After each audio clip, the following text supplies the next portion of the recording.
Welcome back, watch people. Now firstly, I've said it before and I'll say it again, nobody actually knows what Rolex are up to apart from Rolex themselves.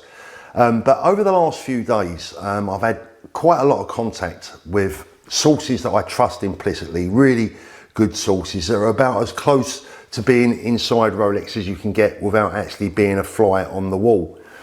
Now it appears that Rolex are going to use the rest of 2020 as a bit of a trial, bit of a guinea pig period, where they're looking to end the current waiting list system as we know it, to be replaced with another system that we're already fairly familiar with, and I don't think any of us particularly like, and that is the preferred client system. Now, what does it mean? Well, from what I'm hearing at least, and as I say, this is from very reliable sources, Rolex are looking to completely get rid of the current system of waiting lists. Gone are the days when you can walk into any Rolex authorised dealership, put your name on a list for a certain watch out of the professional sports watch range. After all, that's where this system fits in. It doesn't include Datejust, etc., or watches from the Cellini range. We're talking professional sports models here only.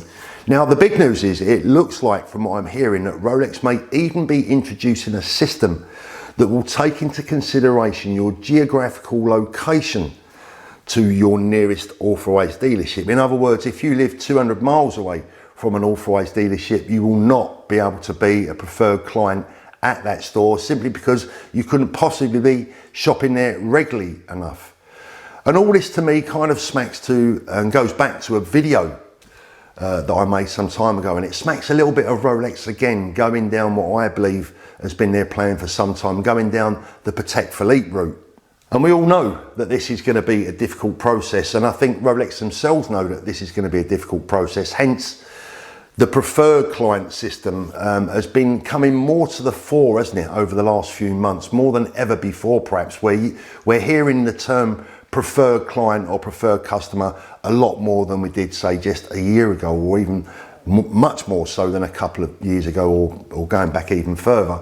Now, of course, we all know that Rolex have been attempting, at least over the last few years, to try and slow down the rate of flipping, but I'm not at all convinced that they've made any good decisions so far. It was a poor decision with the retention of the warranty card. I think the removal of factory stickers is frankly an insult to people buying their watches. I've made videos on that subject before. Neither of these things have really had any impact at all on the flipping side of things, and for me, going down a preferred client route is a complete opposite, in my opinion, to what has to be done to slow down the rate of flipping. Because look, there can't be any doubt that the vast majority, probably 90% at least, of watches that find their way straight out of the authorised dealership doors into the doors of the grey market dealers, they're all coming from the so-called preferred clients in the first place. So it's a system that's really not working.